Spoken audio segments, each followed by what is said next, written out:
జెన్యున్గా ఇప్పుడు మనకి 3 వీక్సే కదా, 2 వీక్స్ 3 వీక్స్కి వచ్చేసినాయి ఫిలిమ్స్. 3 వీక్స్ 4 వీక్స్ ఆడితే 4 వీక్స్ ఆడితే అది ఈక్వల్ టు శతదినోత్సవం. ఓకే అండి, ఆల్ ద బెస్ట్ అండి.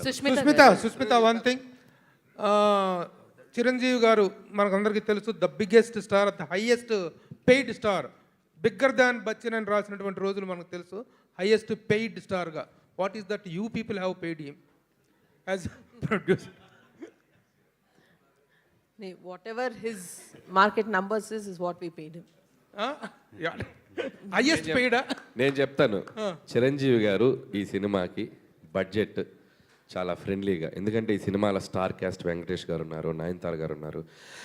ఈ సినిమా కూడా ఎక్కడ కాంప్రమైజ్ కాకుండా తీయాలి. అందులో ఆయన డాటర్ కూడా one of the producer. So ఈ సినిమా బడ్జెట్ రేపు అయ్యాక ఆవిడకి కాస్త డబ్బు మిగలాలి, ప్రొడ్యూసర్గా సాహు గారికి డబ్బు మిగలాలి అనే ఒక చిన్న దీంట్లో ఈ సినిమాకి ఆయన హయ్యెస్ట్ పేడే తీసుకున్నారు. But at the same time ఈ సినిమా బడ్జెట్కి ఎంత అవసరం అంతే తీసుకున్నారు. And very reasonable and at the same time very decent. And ఆయన ఆయన ఆయన ఇమేజ్కి ఎంత ఉండాలో అంత తీసుకున్నారు.